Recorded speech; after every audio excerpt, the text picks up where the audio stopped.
la bacteria. Si han visto estructura, ¿cuáles son los componentes de las bacterias que definen qué son las bacterias, qué toxinas producen, dónde se encuentra su información genética? Ya han visto estructura, ¿ven? ¿Cómo es? Va a venir a clase.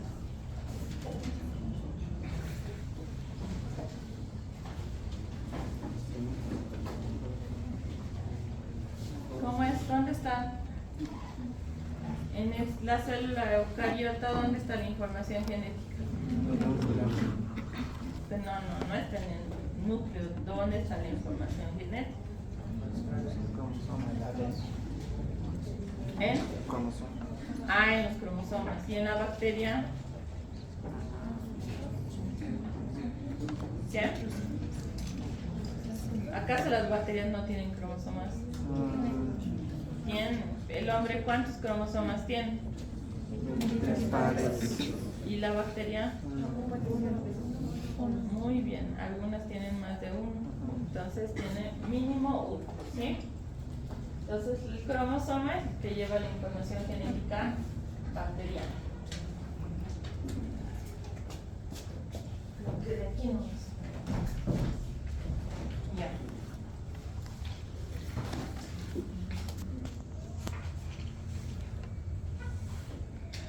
Entonces, para la bacteriología y para las células procariotas, la genética es una parte muy importante porque dependiendo de la genética, las bacterias durante los miles de millones de años que viven en el mundo o sobre la Tierra han ido evolucionando y cada año, cada día, cada semana van evolucionando y van presentando nuevos mecanismos de resistencia a los antimicrobianos, que en el caso de las bacterias patógenas son los que nos importan. Sin embargo, no solo es eso, no solo es la expresión de los mecanismos de resistencia frente a tratamientos convencionales, que cada día son más complicados, sino que también la genética o el cromosoma tiene la información para que la bacteria sobreviva a diferentes, digamos, diferentes situaciones a las que es sometida en todo el proceso que sufre la bacteria para producir patología, ¿sí? Entonces, para nosotros, para la bacteriología, la genética es muy importante porque ustedes han visto que con la aparición del COVID inclusive, las pruebas para hacer diagnóstico bacteriológico se han modernizado y ahora se utilizan un sinfín de mecanismos para diagnosticar mucho más sencillos y mucho más rápidos que las pruebas convencionales. Entonces, nosotros en bacteriología le damos importancia a la genética o a la información genética porque nos conlleva los desafíos de este mundo. La resistencia bacteriana es una pandemia que se está generando poco a poco, que está creciendo, que nadie le tira bola porque no es rentable estudiarla, pero que en algún momento nos va a traer microorganismos que son intratables con tratamientos convencionales. Es por eso que en la actualidad se están estudiando terapias génicas con insectos, con frutas o con otros componentes orgánicos que nos ayuden a combatir las bacterias. Ustedes saben que la estructura específica de un genoma es el gen, y el gen es el que lleva toda la información que va de las características tanto físicas como químicas como metabólicas de un ser vivo. ¿Qué es importante saber de las bases genéticas? ¿Cómo está organizada? ¿Cómo muta? ¿Cómo cambia a lo largo del tiempo? ¿Y qué mecanismo de variación genética nosotros podemos identificar? En la actualidad, muchas bacterias no solamente se identifican para saber cuál es la enfermedad que conocen, sino también nos interesa saber cuál es el gen de resistencia que tienen, para que nosotros podamos tratar. Porque ya van a ver cuando vean con el doctor Trigoso los mecanismos de resistencia, cada vez más son más amplios y más difícil tratar las enfermedades infecciosas. Básicamente, todo el encuentro o el proceso de una bacteria dentro del organismo humano sigue los mismos pasos, ya sea una bacteria patógena que nos va a producir patología o una bacteria que vive con nosotros en las superficies que están en contacto con el medio externo.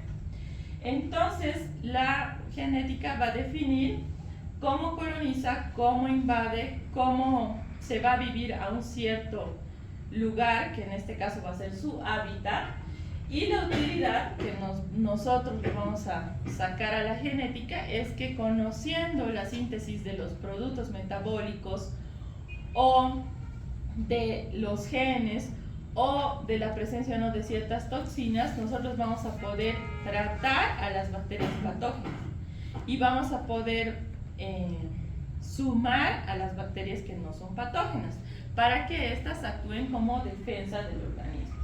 Entonces, la biología molecular y la ingeniería genética en bacteriología han hecho un buen trabajo, porque gracias a eso nosotros ahora podemos saber muy claramente cuáles son las bacterias patógenas prevalentes, cuáles son sus mecanismos de resistencia y vamos a poder saber cómo tratarlas. Entonces, el material genético de una bacteria se encuentra libre en el citoplasma. A diferencia de las células eucariotas, no existe una membrana que rodea el material genético. La bacteria es una célula muy simple en estructura, pero muy compleja en funcionamiento. Entonces, no tiene una estructura nuclear que separe el cromosoma del citoplasma. Es decir, el cromosoma está libre en todo el citoplasma, no está separado. Y el lugar donde se concentra la mayor cantidad se llama nucleoide. Por eso es que el citoplasma de las bacterias es un citoplasma con un pH ácido, porque el genoma está formado por ácidos. Entonces, cuando nosotros vayamos a teñir las bacterias, vamos a elegir colorantes básicos para poder observarlas al microscopio. ¿Por qué? Porque el cromosoma le da la característica de ácido por sus componentes, ¿sí? El 80% del genoma es DNA, el 10% es RNA y el otro 10% viene de las proteínas, es decir, de la RNA polimerasa. La bacteria tiene una ventaja, no solamente los cromosomas son los que llevan la información genética. Aparte del cromosoma, la bacteria tiene una serie de elementos extracromosómicos que coadyuvan a que la bacteria sea más patógena o menos patógena, o que hay un intercambio de genes entre géneros bacterianos o especies y hace que ciertos grupos sean más patógenos que otros.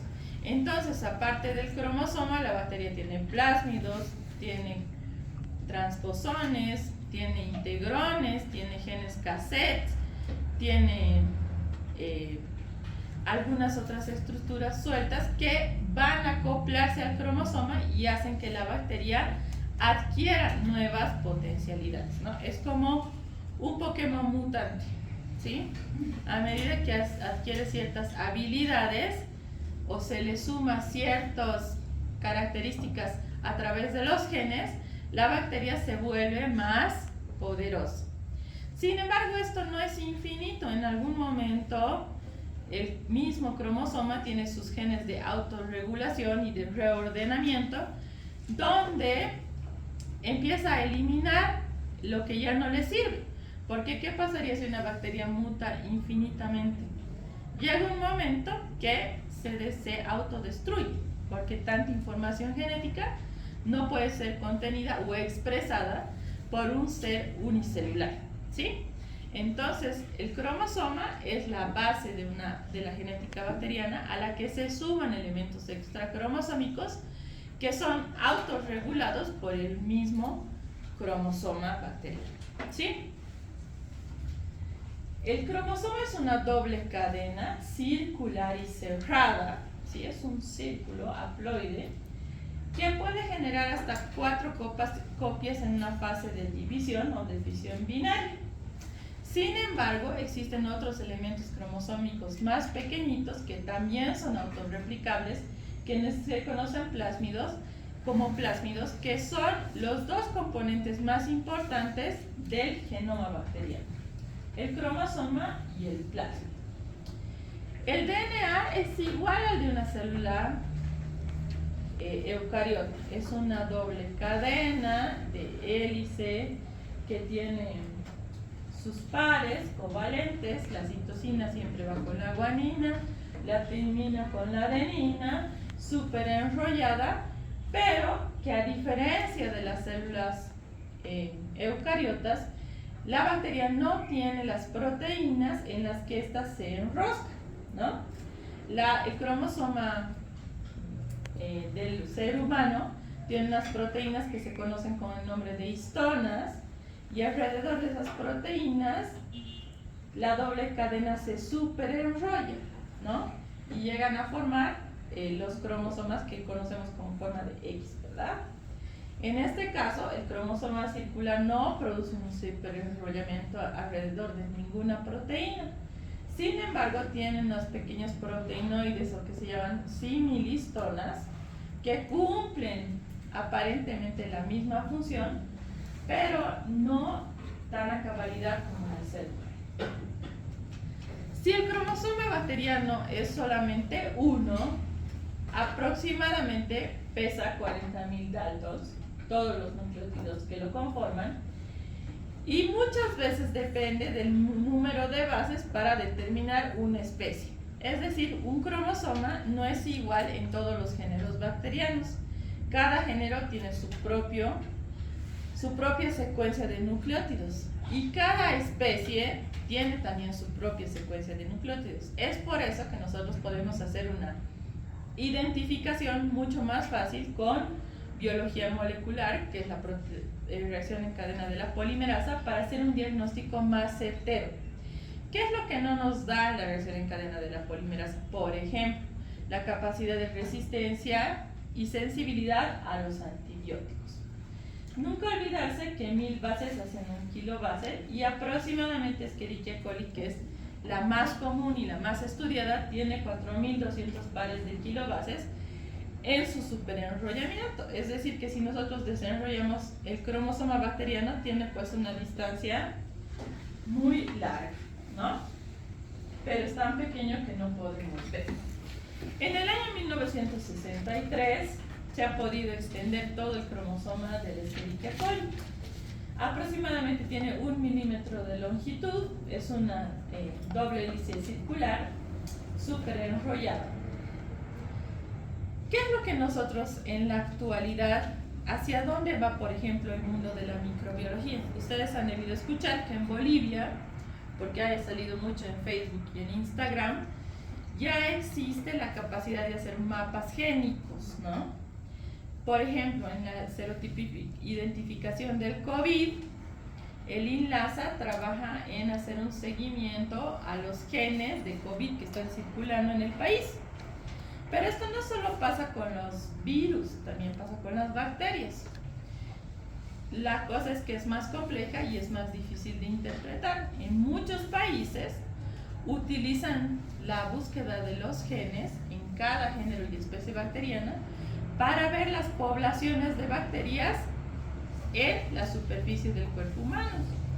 Y cuando sabemos los porcentajes de concentración, podemos hacer tratamientos. Por ejemplo, diarreas que no tienen una causa aparente, que no son infecciosas, lo que uno hace es buscar la composición de la carga de la flora microbiana intestinal.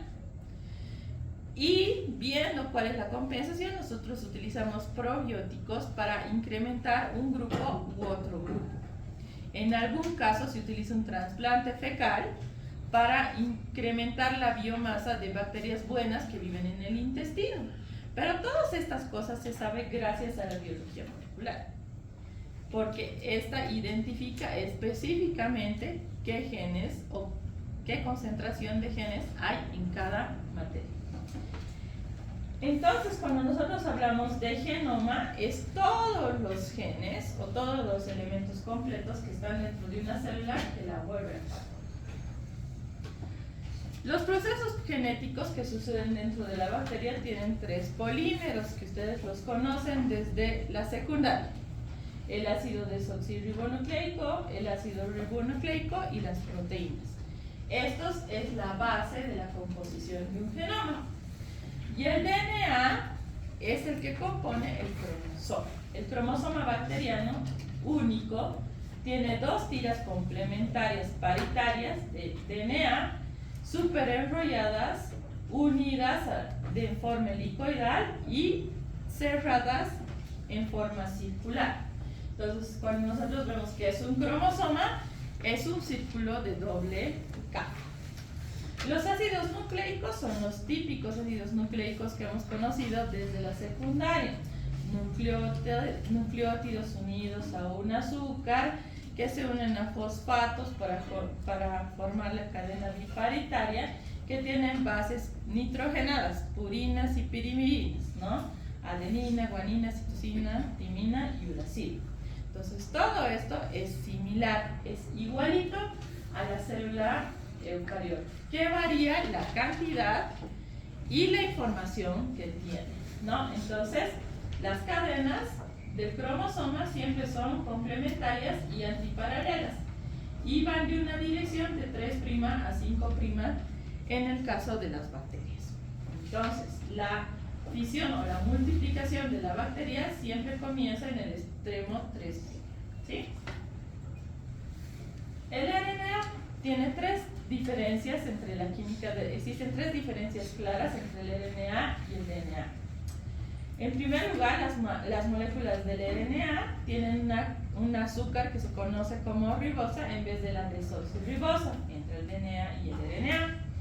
El RNA tiene una base de uracilo en lugar de la timina, y el RNA no es una molécula de tira doble, es una molécula de tira simple. Existen diferentes tipos de RNA. El RNA mensajero, que es el que copia toda la información del cromosoma. El RNA de transferencia es el que traduce la información. Y el RNA ribosomal es el que ordena la síntesis de proteína. Entonces, la formación tanto de los componentes bacterianos como las toxinas, como las proteínas, como las enzimas, se da de la misma forma que en una célula eucariota, ¿sí? Las enzimas que regulan la conformación del DNA y que lo hacen una doble hélice súper enrollada son las topoisomerasas. La topoisomerasa 2, que es la que hace que el DNA gire sobre su mismo eje, ¿no? Como un resorte. Eso es la que cumple la forma de DNA girasa. Y la topoisomerasa 1 controla el desenrollamiento. Cuando las bacterias entran en una fase de multiplicación, el primer paso es que el cromosoma se desenrolle, se vuelva liso para que se genere una copia de cada línea, si ustedes quieren, y se formen 2 cromosomas. Entonces, la topoisomerasa 1 controla esto, que en el desenrollamiento no haya una alteración de las bases para que el genoma no quede estropeado. Y la RNA polimerasa hace que las 2 tiras de DNA se desenrollen, se separen en 2 tiras paralelas para que se transcriban al mismo tiempo de 3' a 5', es decir, de arriba abajo y de abajo arriba, se copien la cadena del cromosoma, ¿sí? La DNA ligasa une los espacios, los fragmentos sintetizados, y es muy importante cuando existen genes que vienen en plásmidos o en intrones o en transposones que se van a unir al cromosoma. Entonces, esta enzima liga a estos pequeños genes a el cromosoma para que sean expresados.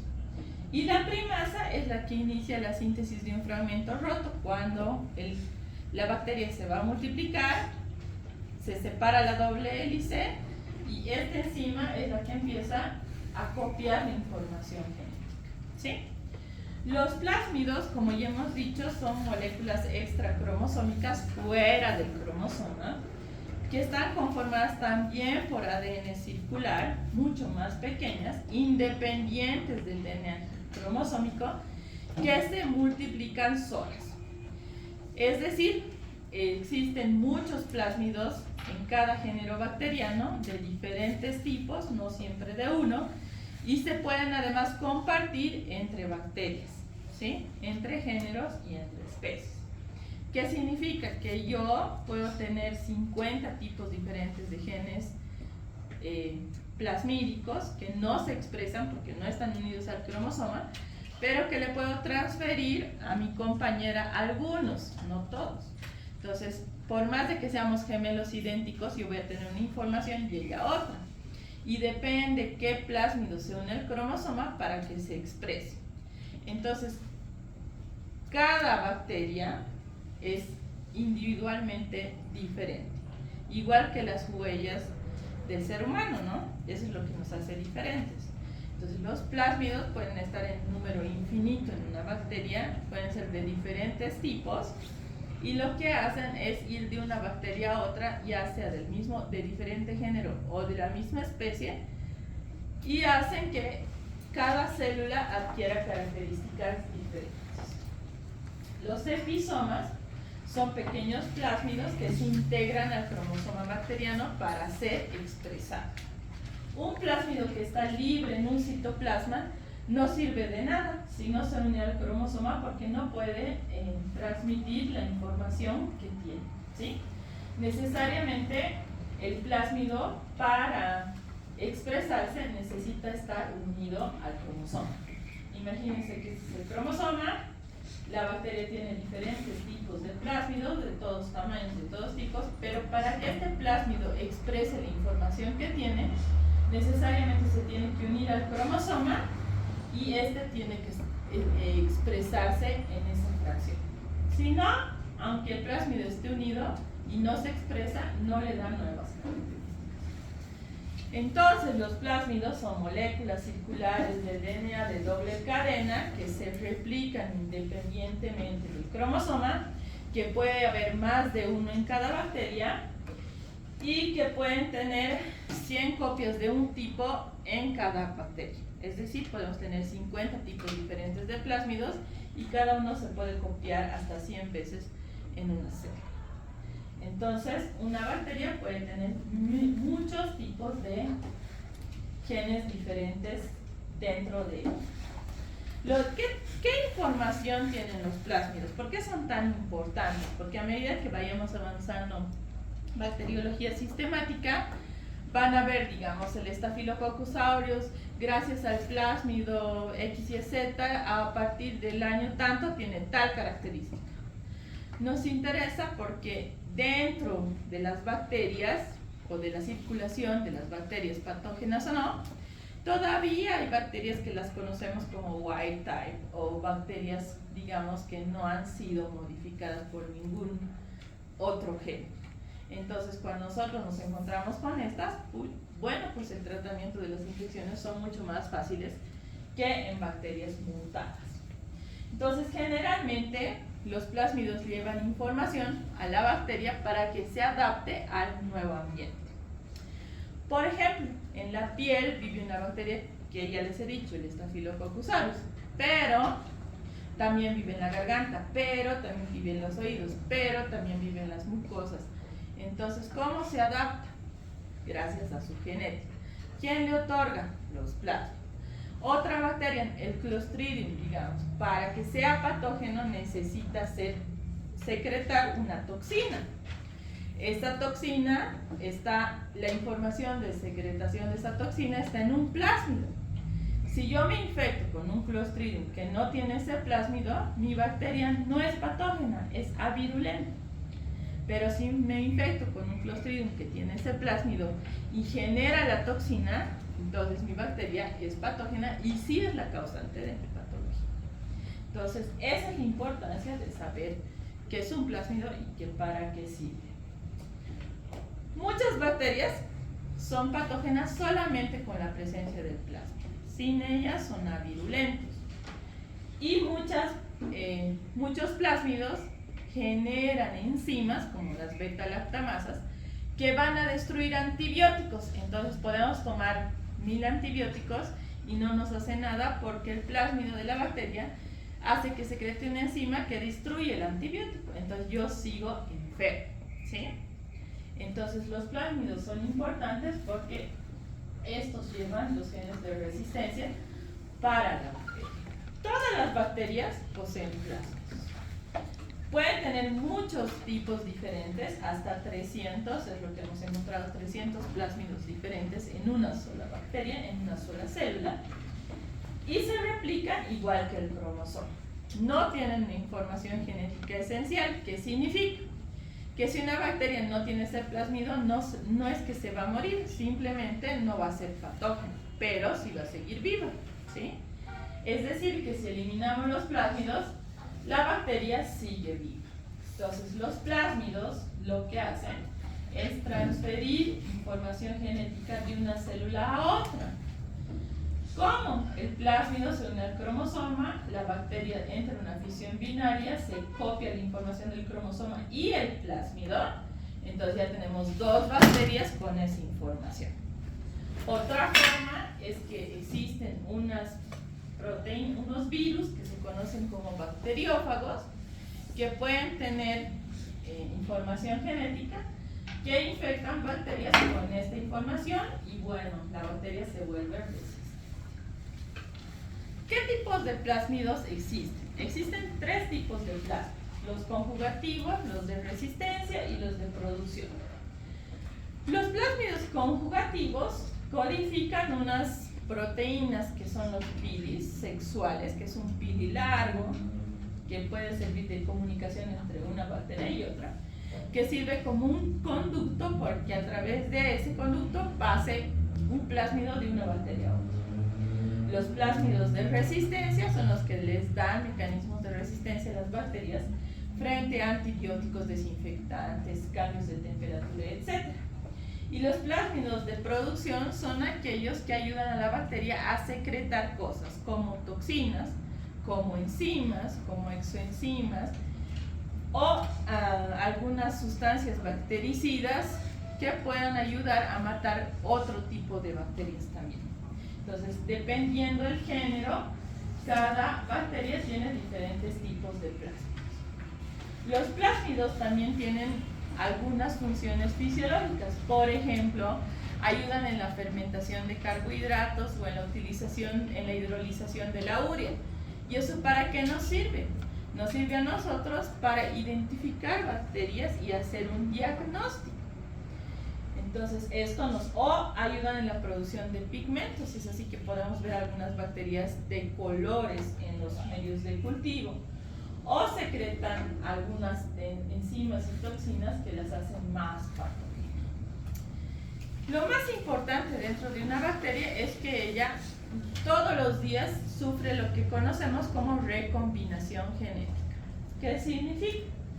Que muchos elementos genéticos que no están en el cromosoma son introducidos al mismo gracias a esos pequeños genes y le dan nuevas características a una bacteria. La expresión de esos nuevos genes dentro del cromosoma producen un cambio y este cambio es lo que se llama como mutación, ¿sí? Siempre y cuando se exprese. Si no se expresa, no muta. Entonces, a través de la vida de una bacteria, su cromosoma sufre transformación. ¿Por qué? Porque los genes externos se unen al cromosoma y se expresan. Sufre una transducción porque la transferencia de este gen también puede mediarse por un virus. Y sufre una conjugación porque cuando dos bacterias se encuentran y se transfieren material extracromosómico, se comparten la mutación. Entonces, la forma de transferir información genética entre una bacteria y otra, es decir, la mutación, se da por transformación, transducción o conjugación. Transformación, cuando existe genoma libre en el medio ambiente y este es asimilado por una célula. La transducción, cuando se da gracias al bacteriófago, ¿no?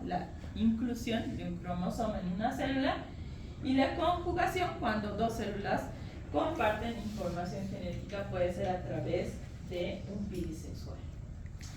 Entonces, la transformación ha sido conocida como el elemento más relevante porque la gente no sabía, por ejemplo, por qué aparece la penicilina como un agente salvador. Entonces, cuando en el año 1940 y tantos, 1840 y tantos, creo, aparece la penicilina, todo trataban con penicilina, ¿no? Me duele la garganta, penicilina. Me salió pus en el ojo, penicilina. Me dio un absceso, penicilina. Etc. Todo era penicilina. Al pasar los meses, se dieron cuenta que algunas infecciones sí se curaban y otras no. Y se preguntaban por qué, si es la misma bacteria. Entonces, ¿qué sucedía? Que estas bacterias, que ya tenían genes de resistencia contra la penicilina, al morir eliminaban su cromosoma al medio externo, pero las bacterias que se encontraban cerca de ellas se fagocitaban esos genes de resistencia, los introducían a su citoplasma y esto se introducía a su cromosoma y también ya se contagiaban la resistencia. Entonces, la transformación es cuando una bacteria del medio ambiente libre coge estos genes y los expresa. Muchos trabajos se han hecho con el neumococo, con el agente de la neumonía y también con el estafilococo. Ahora, no todas las bacterias tienen la capacidad de captar genes, introducirlos al cromosoma y expresarlos. Muchas de ellas tienen que tener características específicas y moléculas que integren estos genes al cromosoma.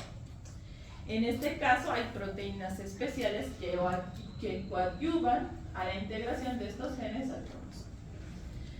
La transducción es lo que les decía. La transducción es la transferencia de genes a través de un virus. Este virus se conoce con el nombre de bacteriófago, ¿sí? Entonces, ¿qué sucede? ¿Qué sucede? Este es un virus que tiene una membrana, un cuerpo, unas patitas y este es el DNA. Este virus se une a la membrana de las bacterias y le inyecta la información genética. Esta información genética se une al cromosoma y genera más virus. Estos virus se liberan y van a infectar otras células. Al infectar otras células, pueden unirse y expresarse el cromosoma y cuando esta bacteria se multiplica, lleva la información del bacteriófago y del cromosoma a una nueva bacteria. Entonces, este es un virus que inyecta información genética al cromosoma y se llama transducción.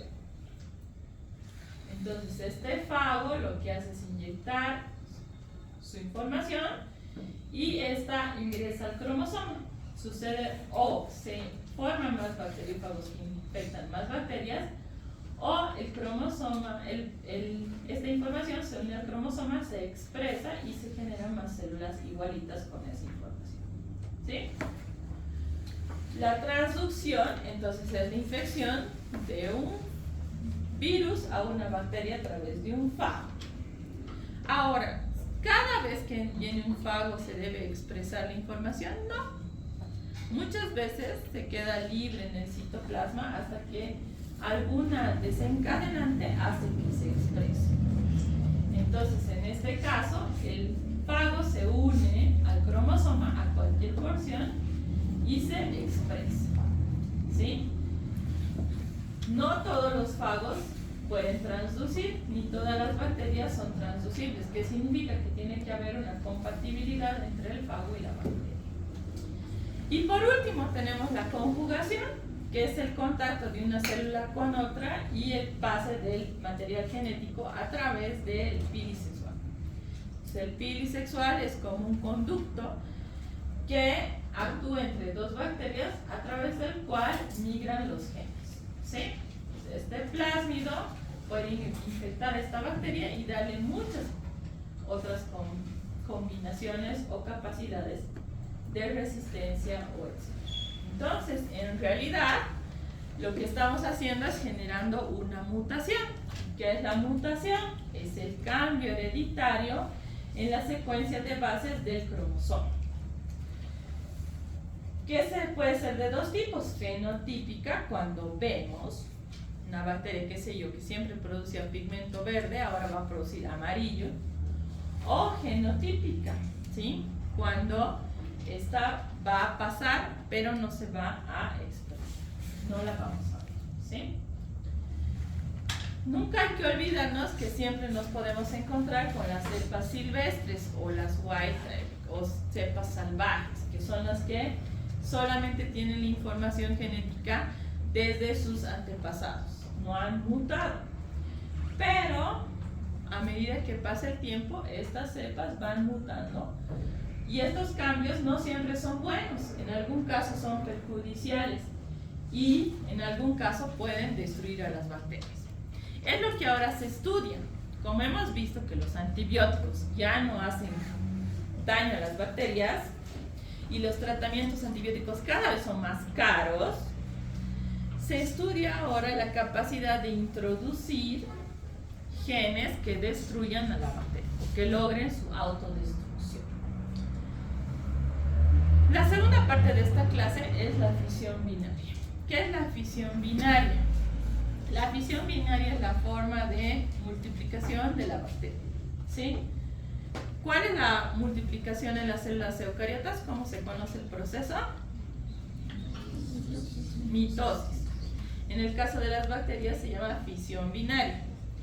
Fisión porque de una célula se parte en dos, por eso se llama fisión, ¿sí? Entonces lo que sucede es que en primer lugar, el primer paso para que suceda la fisión binaria es que el cromosoma se multiplique en dos. Entonces lo que sucede que él se desenrolla y cada cadena forma una igualita. Entonces vamos a tener 4 cadenas de DNA y 2 pares son 2 cromosomas. Lo primero que se copia es el cromosoma. Estos cromosomas se fijan en el mesosoma lateral de la bacteria y la pared bacteriana empieza a estrangular la célula y se parte en dos, produciendo 2 bacterias exactamente iguales, ¿sí? ¿Qué sucede? El cromosoma primero se desenrolla. Al desenrollarse genera una copia. Aquí tiene una copia, está en rojo y la otra está en azul. Luego se fija el mesosoma lateral de la pared. Las paredes se empiezan a invaginar hasta que se estrangulan y se separan. Y cada célula tiene el mismo contenido. Entre comillas, porque ¿qué sucede? En esta porción hay 50 cromosomas y en esta 20 ya no están igualitos, ¿no? O digo plásmidos. En este lado hay 50 plásmidos y en el otro 20 ya no están igualitos, ¿sí? Pero es igualita en la estructura primaria. Esperen un segundito.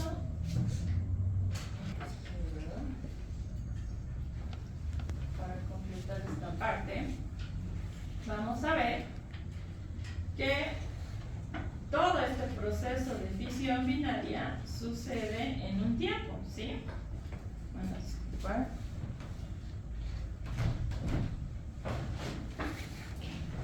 ¿Qué sucede?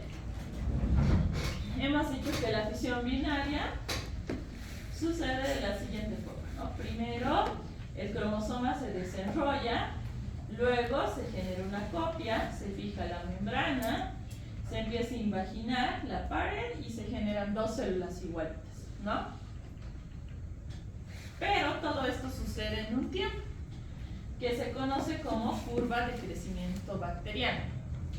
Entonces, es como el ciclo vital de una bacteria. El ser humano nace, crece, se reproduce, muere. Bueno, ahora nace, crece y muere, ¿no? Ya no empieza a reproducirse. Pero las bacterias, para vivir, sí, cumplen este ciclo, ¿no? Entonces, mientras más cantidad de bacterias, más grande la colonia. ustedes quieren. Entonces, ¿qué sucede? La bacteria cumple su ciclo vital en lo que conocemos curva de crecimiento. Esta es la línea del tiempo y este es el número de bacterias que existen. Entonces, lo primero, cuando una bacteria llega a un sitio nuevo, lo primero que hace es adaptarse, ¿sí? Ve si hay oxígeno, si hay hidrógeno, hay carbono, hay proteínas, hay micronutrientes, macronutrientes alrededor de ella y se adapta. Esta es una fase de rezago o fase lag. Una vez que la bacteria empieza a nutrirse y empieza a multiplicarse, comienza la fase exponencial, que significa que la bacteria acumula todos los nutrientes del medio, ¿sí? Y se multiplica aceleradamente, cada 15 minutos, ¿sí? Cuando ya los nutrientes van disminuyendo, la bacteria desacelera su multiplicación, porque claro, más comensales en el mismo lugar, llega a la fase estacionaria. Una vez que pasa la fase estacionaria, se van agotando los nutrientes del lugar, viene la fase mortal o de decrecimiento. Entonces, ¿qué sucede? En la fase lag, ¿sí? O la fase de rezago o de letargo, que es la primera fase, es el periodo de adaptación al medio ambiente. La bacteria ve cuáles nutrientes en cantidad y en calidad existen. En este momento existe reproducción bacteriana, pero no significativa, ¿sí? La duración es variable y en este momento las células crecen de tamaño, no de cantidad, ¿sí? La fase log o la fase exponencial o logarítmica, que es la segunda, comienza cuando la bacteria empieza a alimentarse activamente y la fase metabólica intracelular es elevada. En este caso, la multiplicación bacteriana es altamente activa y casi no hay muerte celular. Todas las células son del mismo tamaño y se mantiene hasta que los factores de alimentación empiezan a agotarse. Una vez que las bacterias empiezan a resentir que escasea el alimento, comienza la fase estacionaria. En la fase estacionaria disminuye el crecimiento exponencial de la bacteria, los números de células vivas y muertas es igual y los nutrientes se van agotando. Una vez que los nutrientes se van agotando, empieza la fase de declive o la fase mortal o la muerte bacteriana, donde a la inversa de la exponencial, las bacterias mueren exponencialmente. Las bacterias empiezan el canibalismo, ¿no? Se comen unas a otras para conseguir nutrientes y se empieza a agotar el número de bacterias hasta que no queda ninguna o quedan dos. Hasta eso ya queda una. Otra vez se han acumulado los nutrientes, entonces otra vez la bacteria se adapta, otra vez se multiplica, otra vez llega a la fase estacionaria, otra vez disminuye. Y así sucesivamente, en ciclos infinitos. ¿Sí? Muy bien, hasta aquí la clase. ¿Sí?